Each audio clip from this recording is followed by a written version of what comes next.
The wind howled like a curse swept across dead fields.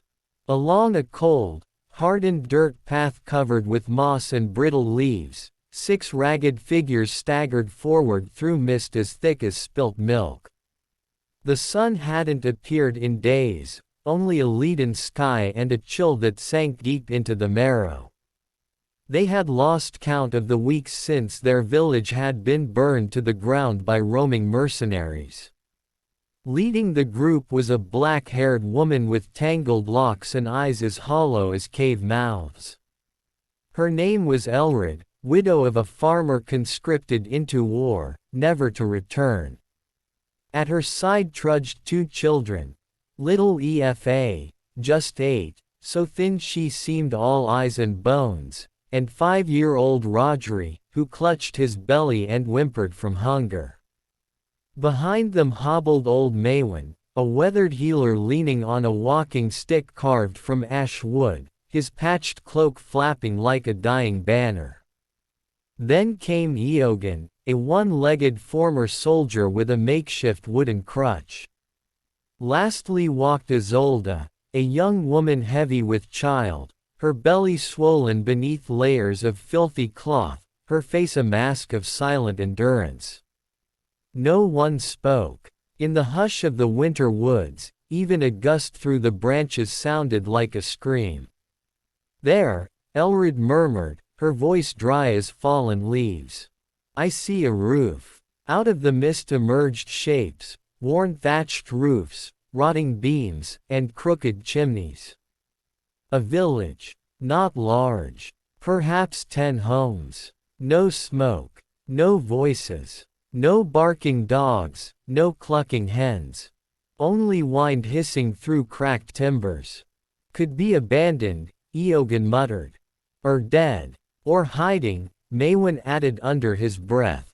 "These days, man's more dangerous than wolf." They entered like phantoms, each step a gamble. What if plague had touched this place? Or bandits still lurked within? But hunger outweighed fear. When your own stomach feels like it's gnawing on itself, death becomes less frightening. Efa ran toward the first house with an open door. She peered inside, then called out, "No one. No one's here." They fanned out. The homes were hollow husks, as though their walls had once held hearts now gone cold. One had dried blood stains on the floor, with drag marks trailing toward a fireplace. Another still held a skeleton curled beneath a threadbare blanket, as if death had come during sleep. Elred pried open a warped wooden chest and found a single wooden spoon. She held it like treasure. It reminded her of days long gone, days when there had been enough porridge to scoop. Isolda stepped into the smallest house at the edge of the village. In the dimness, she knelt beside the hearth, hands groping along the stone. Her fingers brushed against a loose slab. She gasped and called for Eogan. Eogan pried it open gently with his crutch. Beneath the stone was a narrow pit, and in it, the dry scent of grain, of something old, but not dead. "Barley," Eogan whispered, disbelieving. "Still edible." They all gathered, as if the name of food was holy. There were only 3 small sacks, half torn and gnawed by mice. But in their eyes, it was a king's fortune. Elred wept, silently, tears falling onto the hand that clutched a fistful of grain as if it were her soul. "We'll make porridge," Maywin said. "We eat. Even if only once." They lit a fire. The first fire in many days. Efa and Rodri huddled near it, eyes wide with awe as it danced and crackled. Elred stirred the pot with the wooden spoon she'd found, like fate. Inside the abandoned house, they sat in a ring around the pot. Barley bubbled in water, its scent faint but warm enough to thaw something in their hearts. Steam rose, softening Isolda's drawn features. easing the deep lines on Maewyn's brow. Eogan smiled for the first time since his injury, a crooked, pained smile, but real. Efa whispered, "Smells like harvest day." Rodri asked, "What's harvest?" No one answered. Elred served the children first, then the others. She took her bowl last, as always. But this time, as she ladled the warm, grainy broth into her own hands, her fingers trembled. These were the hands that once planted wheat, cradled newborns, buried a husband. Now they shook simply because they held a bowl of food. They ate in silence. No one dared gulp. Each spoonful was a prayer, a moment to be alive. Outside, the wind howled through the trees. But inside the crumbling home, firelight touched their faces, not as hollowed ghosts of famine, but as people. For a moment, they were human again. A breath of dignity in a world that had forgotten it. Eogan whispered, "If we die tomorrow, at least we die with full bellies." Maewyn smiled. "And die like people." Elred closed her eyes. The warm bowl in her hands wasn't salvation, wasn't a promise of tomorrow. But it was now. A meal. The most precious thing left in the world. The fire crackled lower as the night thickened like smoke. Elred added the last few twigs to the flame, watching them catch slowly, reluctantly, as if the wood itself didn't want to burn. Outside, darkness pressed against the broken windows like a beast with 1,000 quiet eyes. They had decided to stay in the same cottage, the one with the barley, the hidden hearth, and no bones on the floor. Best to stay together, Eogan had said. If something comes. No one asked what something meant. In the world they lived in, it could be anything. Wolves, mercenaries, madmen, or worse, men who had tasted human flesh and no longer remembered how to be men. Rodri was curled against Elred, his tiny limbs limp, face still sticky with barley porridge. He had eaten until his belly rounded like a drum, then collapsed into a sleep so deep it looked like death. Efa, too, had fallen asleep, her head resting on Maewyn's old cloak, now used as a makeshift pillow. Her lashes fluttered occasionally, dreams, perhaps. Or memories. The fire threw long, flickering shadows across the wall. They danced like ghosts, like stories from before the war. Maewyn sat upright, back to the wall, a small knife hidden in his hand. His age betrayed him, the tremor in his fingers wasn't just from cold. Yet he stayed awake, eyes fixed on the doorway. "You should rest," Elred said softly. "I've lived through 3 winters like this," he murmured. "Always sleep with one eye open."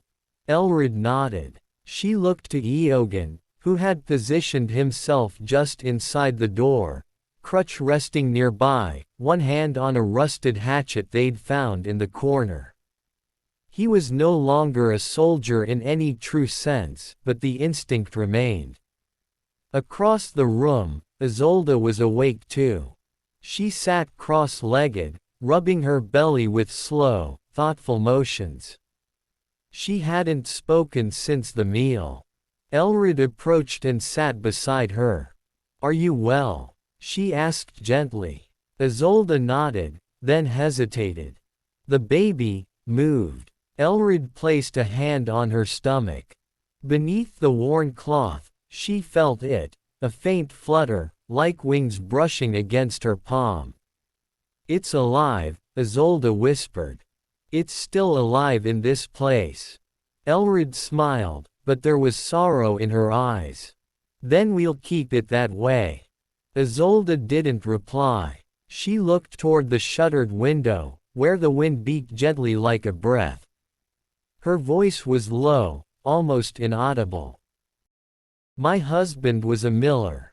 He built a cradle for the baby before the village was raided. He painted stars on the top, he thought it would help the baby sleep. Elred didn't know what to say.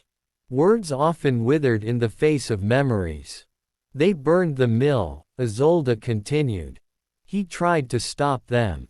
They cut him down. A long silence fell. Only the fire crackled and hissed in the ashes. Then, a sound, not from within, from outside, a heavy crunch, not wind, not tree, a step. Maewyn's head snapped toward the door. Eogan tensed, reaching for his hatchet. Elred rose slowly, one hand on Rodri's shoulder. Another step, then another. Not hurried, not cautious, just deliberate. The firelight shrank, as if retreating from the cold crawling under the door.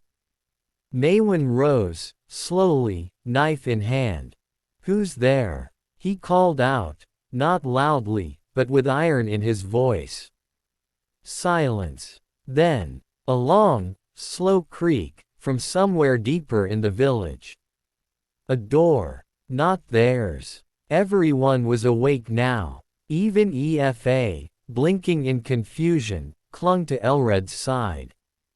"It might be animals," Eogan whispered. "Foxes. Or deer." But no one believed that. "Bandits?" Isolde asked, eyes wide. "No," Maewyn murmured. "They'd have come crashing in. Laughing. Taunting." Elred whispered, "Then what?" And still, outside, no sound but the moan of the wind. They waited. Minutes dragged by. 10, maybe 20. The fire burned lower, shadows longer. Then, a soft knock. 3 times. Slow. Measured. Not a fist. Not an attack. But a request. Eogan froze. "Who knocks?" Maewyn moved to the door, knife raised. Elred stood beside him, heart hammering. He opened the door. Just a crack. Outside stood a man. Tall. Thin. Wrapped in a torn black cloak. His face was hidden beneath a hood. In his hands, cupped carefully, was something. Maewyn tightened his grip on the knife. "Who are you?" The man's voice was quiet, scratchy, as if unused. "You have fire," he said. "I saw the smoke." No one answered. "I have salt," the man said. He raised his hands. Resting in his palms was a small wooden bowl. Inside, pale grains. "Salt," he repeated. "For trade." Elred stepped forward, stunned. "Salt. Salt could preserve meat, heal wounds, strengthen broth. Salt was worth more than iron." "We have nothing to give," Eogan said, voice sharp with suspicion. The man said nothing, only waited. Then, slowly, he took the bowl and placed it on the ground outside the threshold. "I will sleep beneath the eaves," he said. "You can decide." Then he walked to the corner of the house, wrapped his cloak tighter, and sat down in the snow. Maewyn shut the door. Silence followed. Efa whispered, "Was he a ghost?" "No ghost offers salt," Maewyn replied. They stared at the door. At the salt. At the decision. Outside, the man sat still beneath the eaves, like a statue in the snow. Inside, a pot of leftover barley sat cooling on the hearth. The night thickened into silence, but no one slept. The man still sat outside beneath the eaves, unmoving, a shadow against the snow. The wind picked up again, blowing frost through the cracks in the wooden walls. Inside the little cottage, the 6 survivors huddled together in a half-circle around the fire, their eyes shifting often to the door, and to the small wooden bowl of salt left just beyond it. No one spoke at first. Only the fire gave voice to their fears, crackling and spitting in the hearth like an old prophet with stories too sharp to hear. Finally, Maewyn cleared his throat. Salt like that could preserve meat for weeks. If we ever find any again. If, Eogan said bitterly. And how do we know it's even real? Or not poisoned? Who poisoned salt? Elred whispered. He gave it freely. He's not right, Eogan growled. Did you see his hands? No tremble. No sign of cold. And his eyes, he never blinked. You ask me, he's not natural. But he didn't force his way in, Maewyn countered.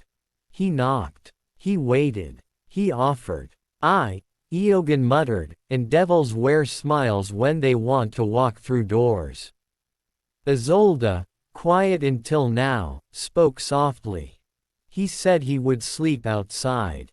In this cold. Anyone who chooses that, either has nothing to lose, or more to fear inside than out.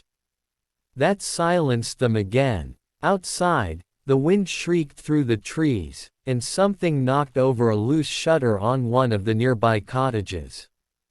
It clattered like a sword on stone. Rodri whimpered and buried his face in Elred's lap. We need the salt, Maewyn said. We can't live on boiled grain forever. We also need to live long enough to use it, Eogan replied. Elred looked down at her children. Efa was trying to stay awake, but her head kept lolling to one side. Her cheeks were sallow. Her lips cracked. She thought of her daughter's coughing fits. A bit of salt in water might help. She stood up. I'll take it. Eogan looked up sharply. You'll what? I'll bring the bowl in. Slowly. If anything happens, if he moves, I'll drop it. No, Eogan said, struggling to rise. I'll go. If it's a trap, you can't run, she said gently, nodding at his crutch. I can. She slipped outside before anyone could argue further. The cold struck her instantly. It was like walking into a frozen breath. Her bare feet crunched on the snow-dusted threshold. The bowl of salt sat there, quiet and harmless. The man was still under the eaves, his cloak pulled tightly around him, face hidden. I'm just taking it, she said, not sure why she spoke aloud. He did not move. She bent, picked up the bowl, and turned back toward the house. Then he spoke, and the voice nearly made her drop it. You cooked barley. She froze. How do you? I smelled it, he said. You have a hearth. He didn't move. Just sat, arms folded, unmoving. I did not come to take. Only to offer. She stepped toward the door, then paused. Why salt? He did not answer immediately. Because salt preserves, he said at last. And I have nothing left worth keeping, except that. Elred returned inside, salt bowl in hand. No one cheered. They just stared at it as if it were a crown. Maewyn took a pinch, tasted it. Real. Then silence again. Do we feed him? Isolde asked. Eogan scoffed. What? Share our last scraps with a stranger in a cloak. He gave us salt, Maewyn said. And did no harm. We don't have enough, Eogan argued. What's left won't last 3 days. And she's with child. He knows we have food, Elred interrupted. If he meant to steal it, we'd be bleeding by now. The fire flickered low again. I'll bring him some, Elred said quietly. Half a bowl. Nothing more. She ladled a scoop of the cooled barley into an old clay cup. Stepped out once more into the biting wind. The man turned his head slightly as she approached. I thought you might, he said. She handed him the cup. Their fingers brushed, his were warm. Too warm. She stepped back. You're not cold. I was, once, he said, looking down at the porridge. But cold stops mattering after a while. He ate slowly, carefully, each bite like a ritual. You've been alone long? She asked, curiosity wrestling with caution. Long enough to forget names, he replied. You have no village. I did. Once. It was burned. By soldiers. He didn't answer. He finished the food, set the cup down gently, and nodded. I thank you. She turned to go. Then his voice again. Elred. She stopped cold. Her heart slammed against her ribs. She turned back slowly. How do you know my name? He looked at her with shadowed eyes. I heard it. In the wind. In the fire. Places speak, if you listen. She returned to the cottage, legs shaking. She said nothing as she set the cup down and sat beside her sleeping children. Outside, the man sat in stillness again. Only Maewyn watched her carefully. And said, we have invited a story into our fire. The next morning came not with sunlight, but with a sullen grayness that leaked through the shutters like regret. Snow had fallen in the night, not thick, but enough to dust the roofs and soften the sharpness of the ruined village. The fire in the hearth had burned down to ash and ember, and a silence settled over the room like an old blanket. Elred was the first to rise. Her bones ached from sleeping on wood, her limbs stiff, her thoughts heavier than the frost outside.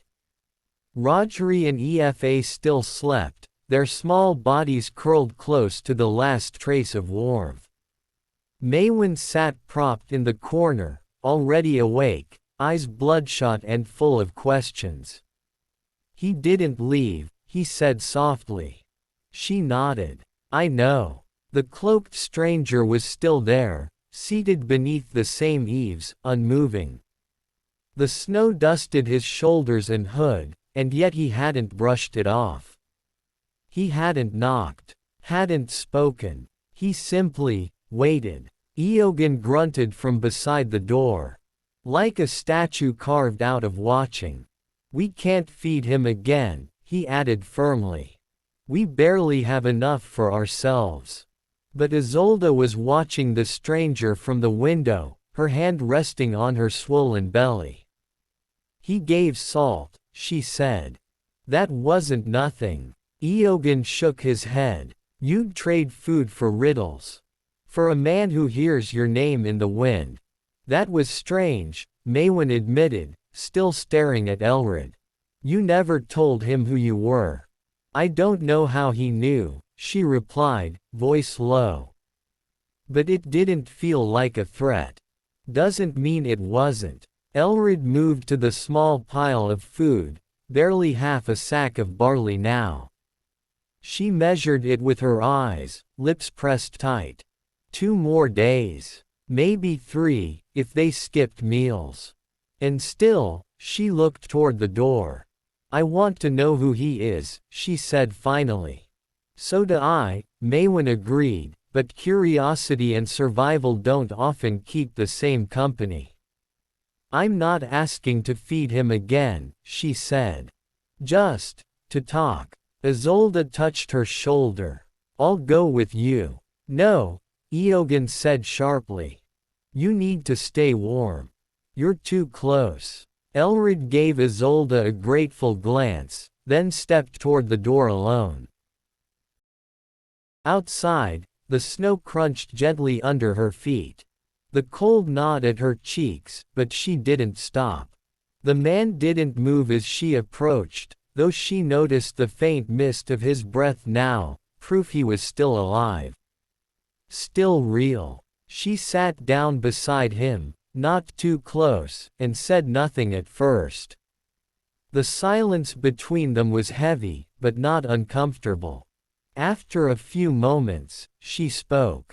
Why are you still here? He turned his head slowly, but didn't lift his hood. Because you're still hungry. Elred blinked. We ate. We're grateful. I don't mean for food, he said. You're hungry for meaning, for memory, for a reason to wake up that isn't just fear. She frowned. You talk like a priest.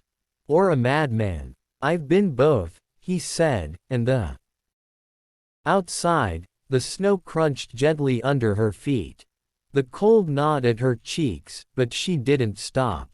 The man didn't move as she approached, though she noticed the faint mist of his breath now, proof he was still alive. Still real. She sat down beside him, not too close, and said nothing at first.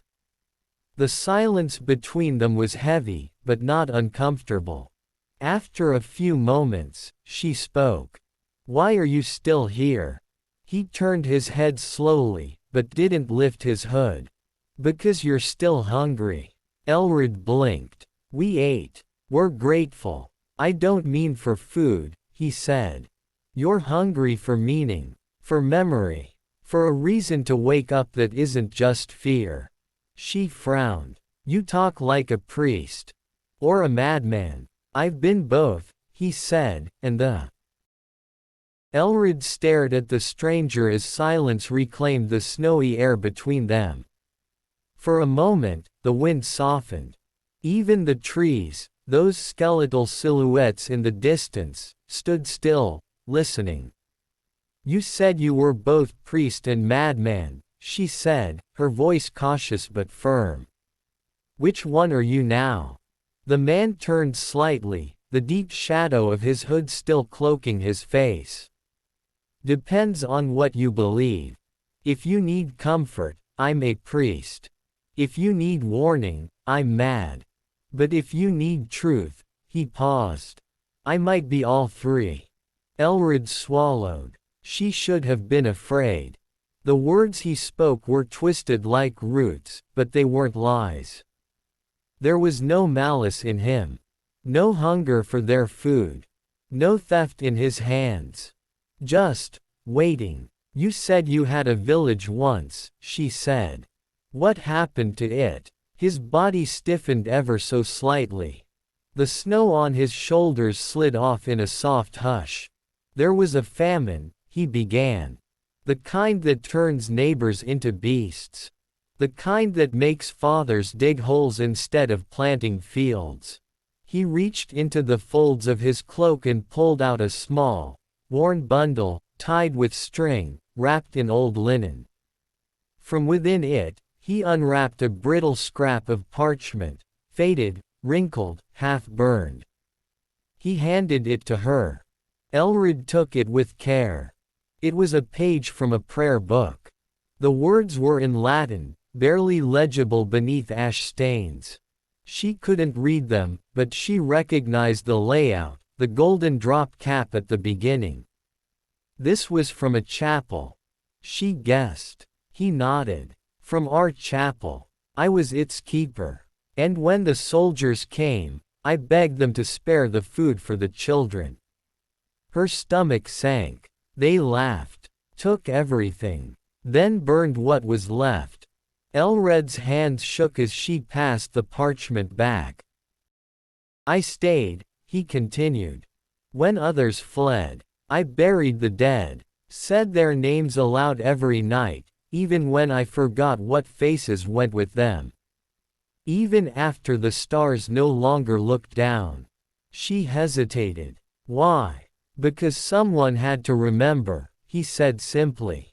Memory is the last kind of food. It keeps the soul from starving. She looked toward the horizon. And now I bring what little I have to those who are close to forgetting. Elred looked at him for a long time, the chill forgotten. I believe you, she said. But the others, they are afraid, he replied. As they should be. There was a long pause. Then he added, tonight, you must not light your fire. Her breath caught. Why not? They are close. The ones who travel at night. She blinked. Bandits. He shook his head slowly.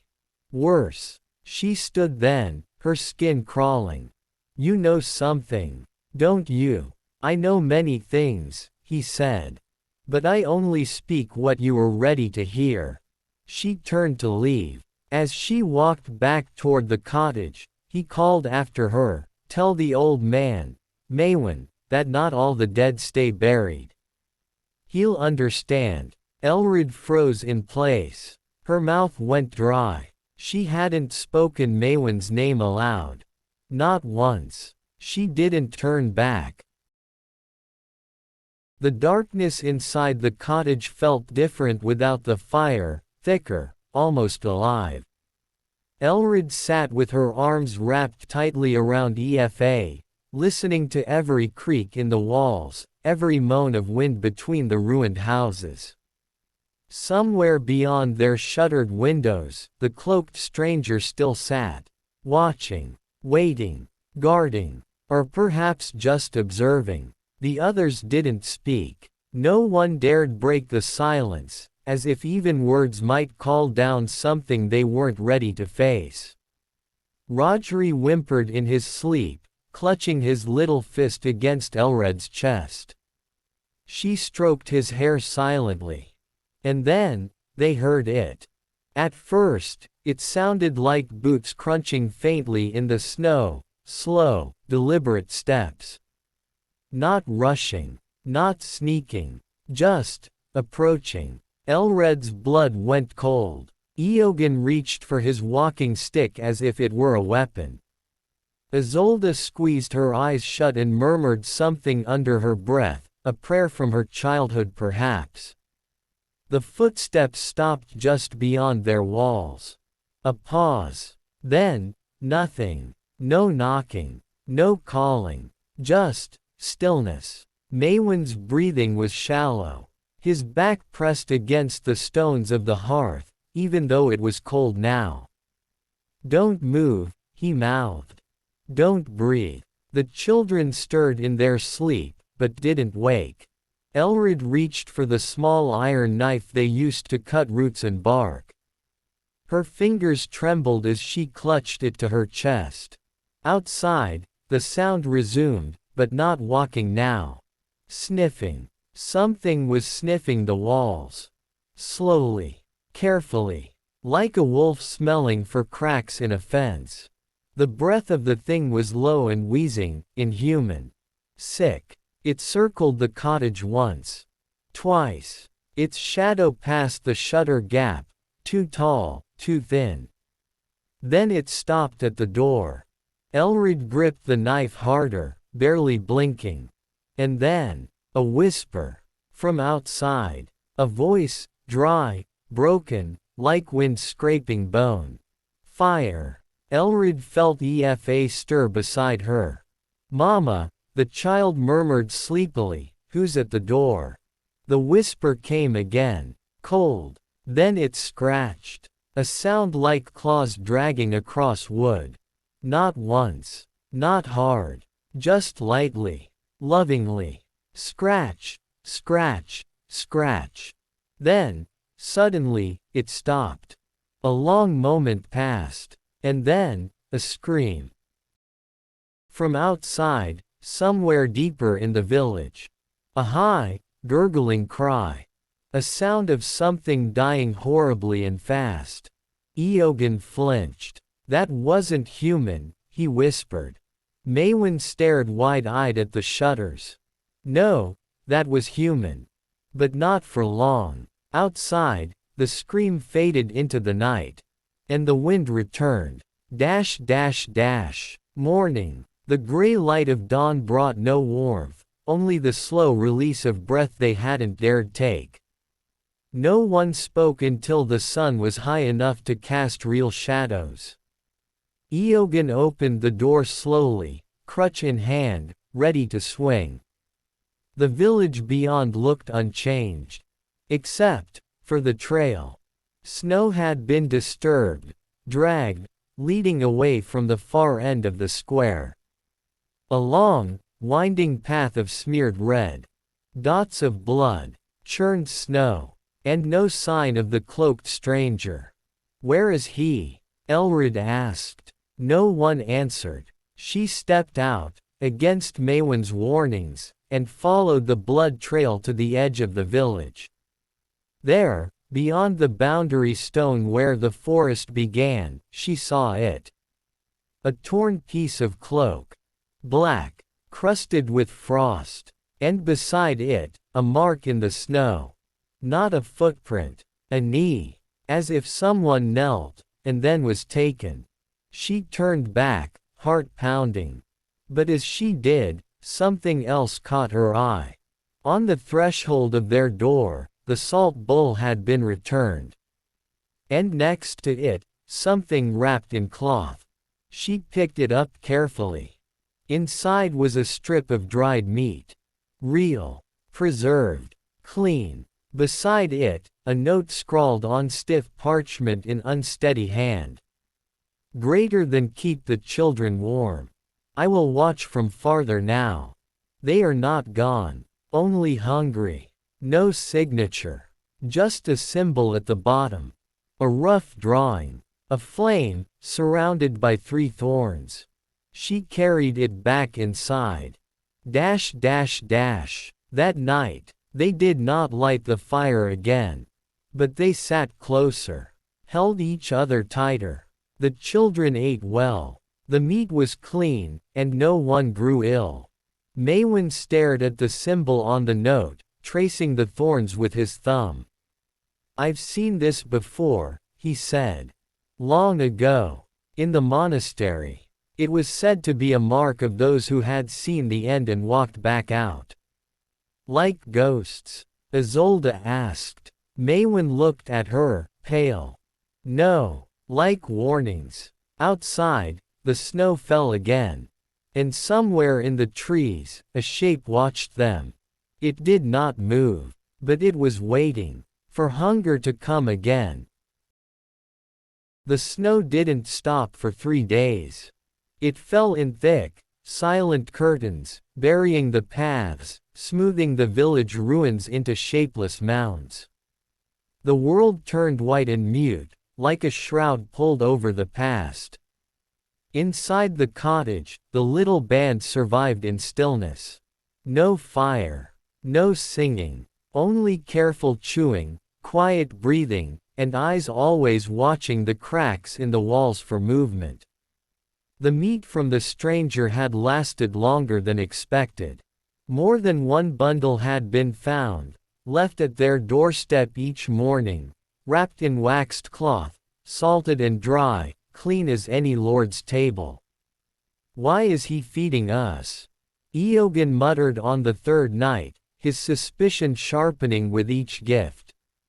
What does he want? He hasn't asked for anything, Elred replied. That's the problem, Maywin said softly. Nobody gives without price. Not in times like this. He's buying something. Then what's he buying? Isolde asked from her place near the wall, hands resting on her belly. Loyalty. Worship. Witnesses, Maywin whispered. So someone is left to tell the story. That thought settled heavily over them. But there was no time to dwell. Because that night, the scratching returned. Not at the door this time, but beneath them. The sound came like breath through stone, faint scraping from the floorboards beneath the hearth. Like fingers, or claws, or bone on rock. Rodri whimpered in his sleep. Efa turned restlessly. Maywin's eyes snapped open in the dark. Don't speak, he mouthed, grabbing Elred's wrist. Don't make a sound. The scratching continued. And then, it stopped. Long minutes passed. The room held its breath. Eventually, Maywin stood, candle in hand, and motioned to Elred. I need to see, he said. Together, they pulled aside the old pot rack and pushed back the hearthstones. Beneath the ashes was the charred outline of a trapdoor. It hadn't been visible before, not without careful looking. As if the fire itself had hidden it all these years. They pried it open. A puff of musty air escaped, cold and stale. Below was a small crawl space, no more than a child's height, dug crudely into the ground. Elred lowered the candle slowly. Inside was a bundle of cloth, a rusted metal chest, and, at the very back, a book wrapped in oilskin. Maewyn reached for it with trembling hands. "A prayer book," he whispered, voice hoarse with emotion. "But not just any. This is Father Dunric's. Who? The priest who lived here. Before it all burned." He opened the pages carefully. The parchment was brittle, but legible. Most pages held scripture, but some, at the back, had newer ink. Different handwriting. Jagged. Frantic. Maewyn read aloud. "Greater than, they came from the east, under the dark moon. We let them in. They were starving. Like us. Greater than, but they would not stay dead. The ones who died, rose again. And they were hungrier than before. Greater than, we burned their bodies.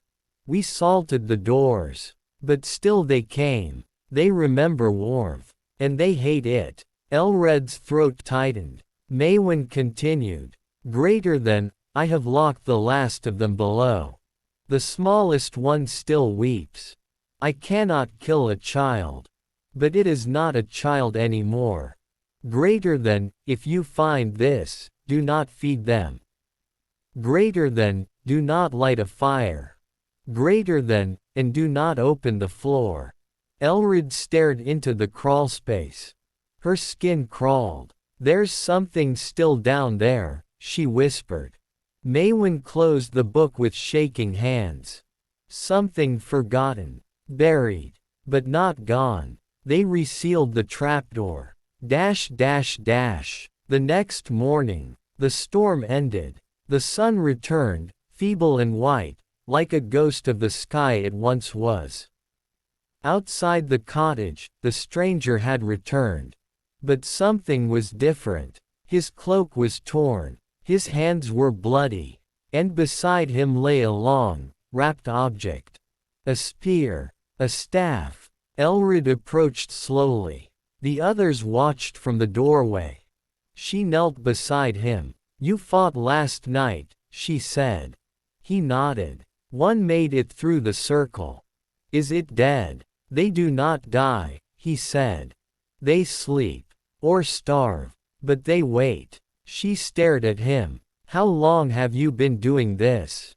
His voice was faint. "Since the famine first took root. Since the day I opened my door to someone who should have been dead." She reached toward the bundle beside him and slowly unwrapped it. Not a weapon. A child's skeleton. Carefully cleaned. Wrapped in wool. Its skull small, jaw twisted. Tiny teeth, sharp like needles.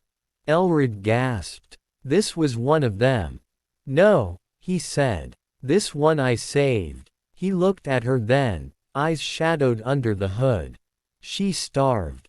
Before the change. Before the hunger claimed her. I buried her beneath the floor. But others. Elred finished the sentence. "You locked them down there."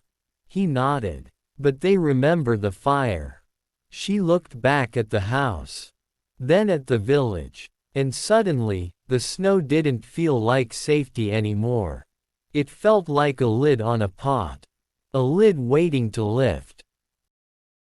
The child's skeleton lay between them in the snow, wrapped in old wool like a last prayer. The stranger had said she never turned, never became one of them. That somehow, in all the ruin, he'd saved one small soul from the hunger that changed the others. Elred stared down at the tiny bones. They were dry, white, peaceful, even. She had held a child just like this. She still did, Rodri, asleep in the crook of her arm every night. But what about the others? What about the ones who had changed? She's at rest now, the stranger said softly. But the ones below your house, they are not. You told us not to open the floor, Elred said. We didn't. His expression was unreadable beneath the hood. Good. But the scratching. She hesitated. It returned last night. A long silence followed. I hoped the salt ring would hold longer, he murmured. But hunger weakens the rules. It gives them strength. Elred's breath caught. You mean they're growing stronger? They always do, he said. Every time someone remembers Worf. She looked back toward the cottage. We didn't even light the fire. You remembered it, he said. In the cottage. They gathered again, Elred, Maywin, Eogan, Isolde, and the children, sitting in the weak daylight, huddled like a cluster of shadows. Elred relayed everything. The skeleton, the truth, the journal, the scratching. Eogan stood, pacing the room with difficulty. We can't stay, he said. Not with whatever's down there. Maywin nodded slowly. We should have burned the place when we arrived. I should have known. I knew this house felt wrong. Isolde spoke up. Where would we go? There's no road open. The snow is too deep. The forest's filled with bandits or worse. We can't just sit on top of something that's alive down there, Eogan snapped. Maybe it isn't alive, Elred said. Maybe it's something else. Then why feed it? Eogan shot back. Everyone fell silent. Then Efa's small voice broke the hush. It talks. They turned to her. She was sitting near the hearth, staring at the stones, as if she could see through them. I heard it last night, she said. It whispered through the cracks. Said it was cold. Said it was lonely. Maywin's face drained of color. What did it sound like? Like a little girl, Efa said. Rodri clung to Elred's skirts. She said her name was Lyra, Efa added, and she's hungry. The room filled with dread. Maywin closed his eyes. Lyra was the name of Dunric's daughter. She disappeared during the famine. Everyone thought she'd run off or frozen in the woods. Elred stood slowly. She didn't. He locked her beneath the house. She must have turned, Maywin whispered. No, Elred said. Or not fully. She talks to Efa. That means something. You want to open the trapdoor? Eogan asked, aghast. No, she replied. I want to speak to her. That night, with the children asleep, Elred returned to the hearth alone. The others were uneasy. Maywin paced the floor, muttering prayers under his breath. Eogan kept his grip tight on a blunt kitchen knife. Isolde cradled her belly, staring into nothing. Elred knelt beside the trapdoor and placed her palm flat on the cold stone. She whispered, Lyra. Silence. Then, a breath, like a sigh from beneath the earth. Are you there? Elred said gently. My name is Elred. I have a daughter, too. No answer. I have not lit a fire. We're cold. But we're still here. Then, faintly, like wind through reeds, a voice. Cold. Elred's heart pounded. We're cold too, she said. We're hungry too. But we haven't hurt anyone. Forgotten. The word was sorrowful. We haven't forgotten you, Elred said. A pause. Then, more clearly. I'm alone. Elred's eyes burned. I know, she whispered. But you don't have to be.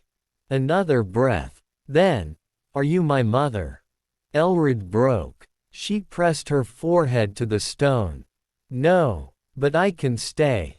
If you let me. The voice trembled. I'm so hungry. I know, Elred said, her voice thick. But not like before. Not like the others. You don't have to become them. A silence fell. Then, softly, will you tell me a story? Elred blinked away the tears. Of course. She sat back on her heels and began to tell one, an old tale, passed down from her grandmother, about a swallow who built a nest in winter and waited for the sun to return. She told it slowly, voice quiet and full of warmth. When she finished, there was no answer from below. Just silence. Peaceful. Morning again. That day, the snow stopped completely. The sky cleared. The first bird in weeks, a raven, landed on the chimney, croaking once before flying off. Elred opened the door and stepped into the sun. The stranger was there, as always. You spoke to her, he said. Not a question. She remembers stories, Elred said. He nodded slowly. Then she may yet be saved. What happens next? She asked. We wait, he said. We feed the living. We warm them carefully. And we remember. Always. She looked toward the woods. Will others come? They will, he said. The roads are beginning to thaw. The smell of fire will spread again. And with it, hunger. Elred looked at him. You'll stay. He pulled back his hood for the first time. His face was pale and worn, with hollow eyes, but kind. I'll stay until no one else is cold, he said. Or until I am. It was Efa who saw them first. 3 dark shapes coming down the hillside just before dusk, their figures stark against the melting snow. She had been gathering bits of kindling near the edge of the woods when the movement caught her eye. She ran to the cottage, breathless. People. Coming. Everyone froze. Maewyn rushed to the window. Could be travelers. Or worse. Eogan stood slowly, gripping his makeshift knife. Or they followed the scent of food. Of warmth. Elred looked toward the hearth. It hadn't been lit in days, but they'd boiled water over a coal pan for the children the night before. Just enough to smell like life again. The stranger appeared minutes later, as if summoned by the thought of danger. He stood at the edge of the path, still as a stone, eyes fixed on the horizon. They're not bandits, he said softly. They walk like the desperate. Elred stepped beside him. How can you tell? Bandits travel in shadows. These ones don't bother to hide. The strangers. There were 3. A woman with cracked lips and frostbitten fingers, a boy with blood on his shirt that wasn't his, and a man missing his left eye. They looked half dead, starved, scared, and soaked to the bone. The boy collapsed first. The woman caught him with shaking arms. Please, she begged, voice barely a whisper. He hasn't eaten in days. I haven't. The stranger raised a hand to silence her. Where are you from? He asked. Stonefield, she said. What's left of it? Maewyn swore quietly. That's nearly 30 miles. Nothing left there now, she said. Just ash. And the howling. The stranger glanced at Elred. She nodded. Bring them in, she said. But slowly. No sudden fire. No meat. The villagers helped the newcomers inside, offering boiled oats and hard bread. Nothing too rich. Nothing too hot. They knew better now. That night, the woman's name was Isolde, and her son was Niall. The one-eyed man never gave a name, he simply watched, always on edge, never sitting near the hearth. As the wind howled outside, Isolde told her story. It started like it always does, she whispered. A winter too long, crops too thin, the ground too hard. People buried their shame before they buried their dead. She looked down at Niall, asleep beside her. And then one night, the screaming started. From the forest, Maewyn asked. No, she said. From under the houses. From the cellars. From the graves. Elred felt a chill run down her back. Isolde continued. We thought we'd escaped it.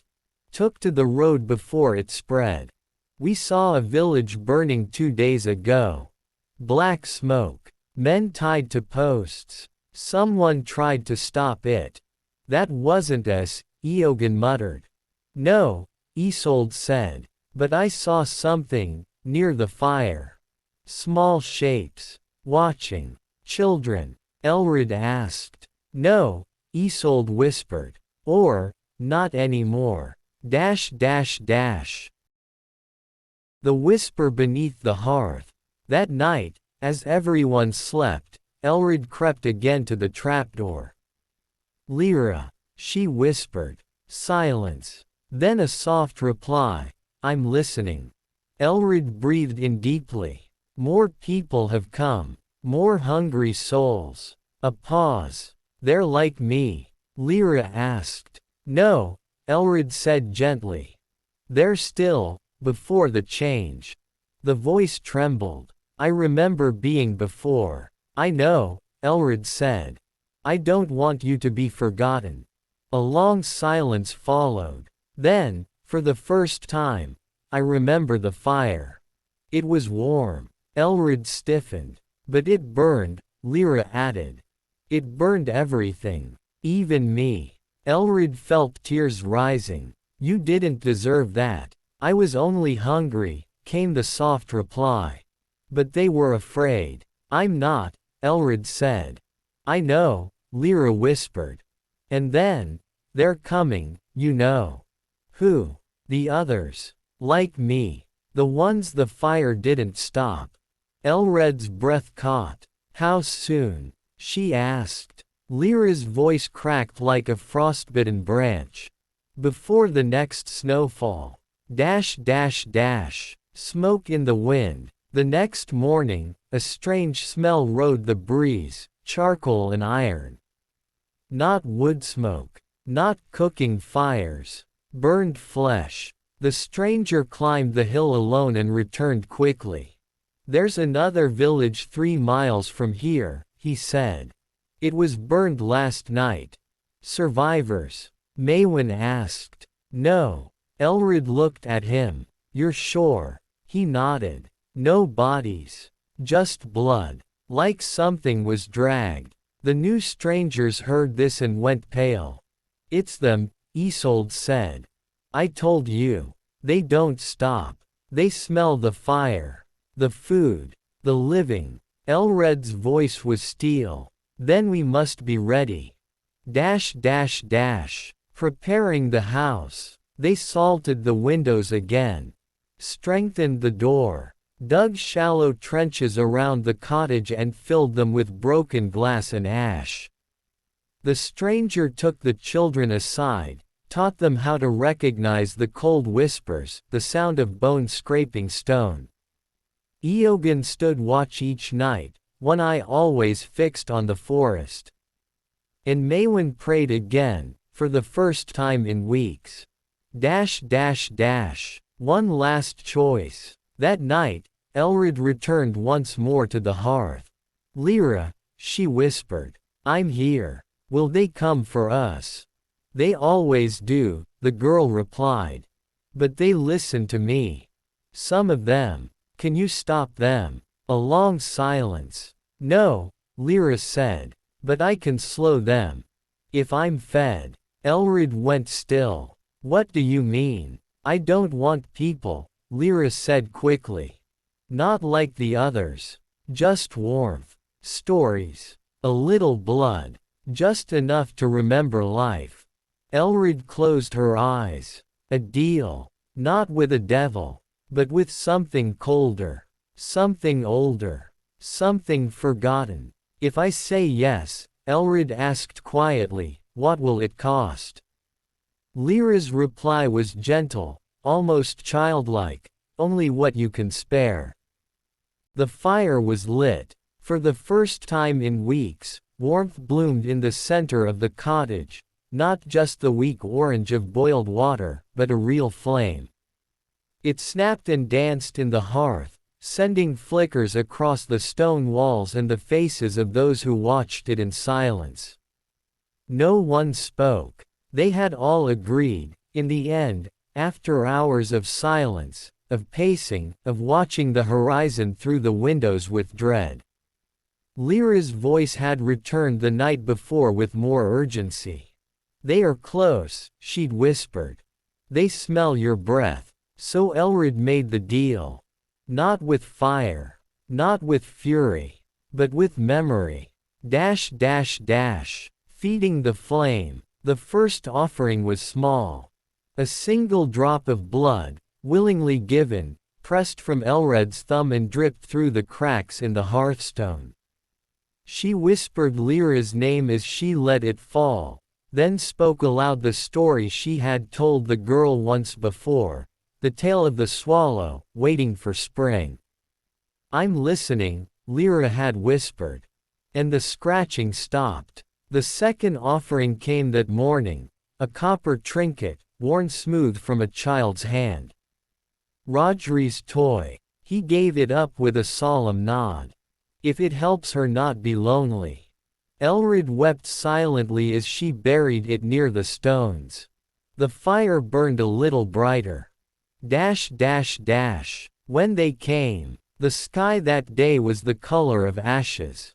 Snow did not fall, it hovered, as if the air itself could no longer carry the weight of one more flake. Then the wind changed. Eogan was first to hear them, the soft patter of bare feet on old snow. Not a march, not a charge, a shuffle. They came like shadows, dozens of them, emerging from the edge of the trees. Children, adults, figures so starved they barely had shape. Their eyes glowed faintly, like embers dying beneath ice. No weapons, just hands, teeth, hunger. The strangers backed away from the windows. Maewyn gripped a blade, though it would do no good. "Are they her kind?" Isolde whispered, clutching her belly. Elred stood beside the hearth, her voice firm. She said they would listen. And then, a voice rose from beneath the cottage floor. But it was not a whisper. It was a song, high and trembling, like a lullaby sung in the dark. Childish, broken, but strong. It carried through the walls, the snow, the very bones of the building. Outside, the hungry stopped. Their heads tilted. The one in front, a woman with hair like straw and hollow cheeks, opened her mouth as if to cry, but no sound came. Then they knelt, one by one, not in worship, in grief. And then they turned, like reeds blown by the same breeze, and vanished into the woods. The silence that followed was absolute. What Lyra became. When it was over, Elred returned to the hearth. She touched the stones with reverence. "Thank you," she whispered. Lyra's voice returned, quiet and calm. "You remembered me. We won't forget. Then I don't need to be hungry anymore." Elred felt her breath catch. "You're free?" she asked. "No," Lyra replied. "But I'm not alone. That's enough." One final winter. In the days that followed, the snow began to melt. Just slightly.